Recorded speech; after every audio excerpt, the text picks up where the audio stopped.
to our fifth contestant, Andrea Wykel.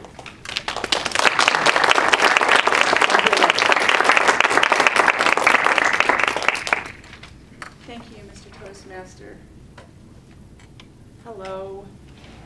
Welcome guests and fellow Toastmasters. Chad, you really make it so hard for all of us to evaluate you. You're such an entertaining and exciting speaker.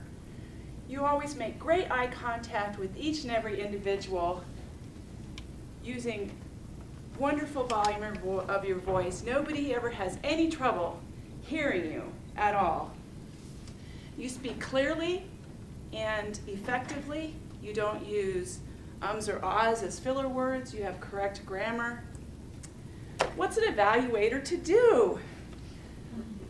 I love the way you jumped into the beginning of your speech and engaged us right away. One thing I did find that I would maybe ask you to think about is slowing down your pace sometimes. I felt like you did that effectively towards the end, and there was a little bit more pacing, a little bit more volume up and volume down. Whereas for kind of the first part of it, I felt that it was a little fast. You spoke a little fast, so that it was sometimes a little hard to keep up. But that was, I think, just an example of how your enthusiasm was contagious to the rest of the audience. We were right there with you, with your boy, at the baseball game, always trying to hit that ball. And let's talk about body language. That was wonderful. I love the way you used body language to really put us there in that ballpark with you and your boy and your wife. So we were right there with you the whole time. I love the way you used the stage, especially towards the end where you stopped and paused and spoke to each member of the audience and then sashayed back to speak to everybody else.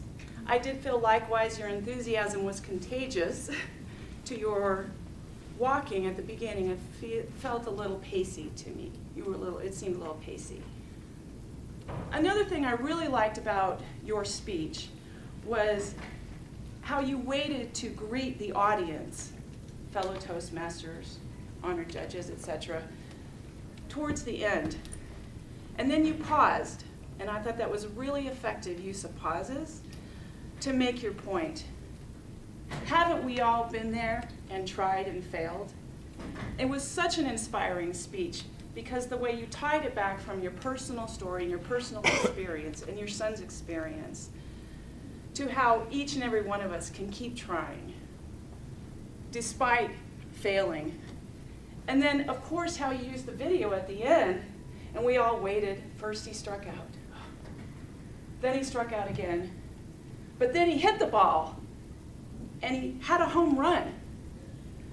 So it was so inspiring, and how each and every one of us can use it in our lives to inspire us to keep trying. Thank you, Chad. I really appreciate it.